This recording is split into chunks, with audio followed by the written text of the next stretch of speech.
Hello friends, welcome to our channel. ముందుగా వీడియోని like చేసి చూడండి. ఇక 7th వీక్ నామినేషన్స్ అయితే స్టార్ట్ అయిపోయాయి హౌస్లో.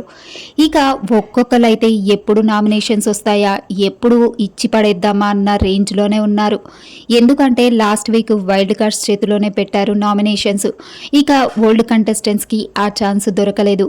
ఇక ఈ వారం అయితే ఎప్పుడెప్పుడు నామినేషన్స్ స్టార్ట్ అవుతాయా, వీళ్ళని ఎప్పుడు మన కసి తీర్చుకోవాలా అన్నట్టుగానే చూస్తున్నారు. ఇక ఈ నామినేషన్స్లో భాగంగా రీతు చౌదరి ఆయేషాని నామినేట్ చేస్తుంది.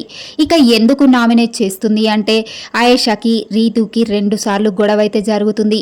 అది ఏంటంటే వెజల్స్ క్లీన్ చేసే దగ్గర వీళ్ళిద్దరికీ ఎప్పుడు గొడవ జరుగుతూనే ఉంటుంది.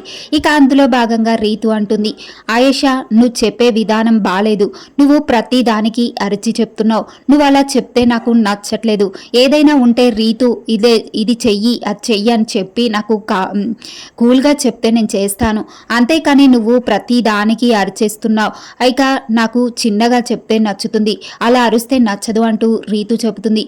అప్పుడు ఆయేషా అంటుంది, నీకు చిన్నగా చెప్పాలంటే ఎన్నిసార్లు చెప్పాలి, నువ్వు చిన్నపిల్లవా నీకు చిన్నగా చెప్పడానికి, నీకు అప్పటికే ముందు రోజు చెప్పాను రీతు, అక్కడ నువ్వు వెజల్స్ క్లీన్ చేయగానే ఆ సింకు క్లీన్గా చేసే, లేదంటే తర్వాత చేసేవారికి ఇబ్బంది వస్తుంది అని నీకు చెప్పాను, కానీ వినకుండా నువ్వు నైటు అలాగే చేసావు, నువ్వు చేసిన దానికి నేనేం చేయాలి, నువ్వు క్లీన్ చేశాక ఆ నురగ అలాగే ఉండిపోయింది, అది ఎవరు క్లీన్ చేయాలి, అది నీ డ్యూటీ కదా, నేనెందుకు క్లీన్ చేస్తాను, ఆయన నిన్ను ఏదైనా అంటే డెమన్ పవన్ అడ్డొస్తుంటాడు, విజిల్స్ క్లీన్ చేసే డ్యూటీ మనది కాబట్టి నేను నిన్ను అడుగుతున్నాను, కానీ అతను మధ్యలో వచ్చి ఏంటి ఆయిషా ఏంటి ప్రాబ్లము, రీతు పైన ఎందుకు అరుస్తూ ఉంటావు అంటాడు.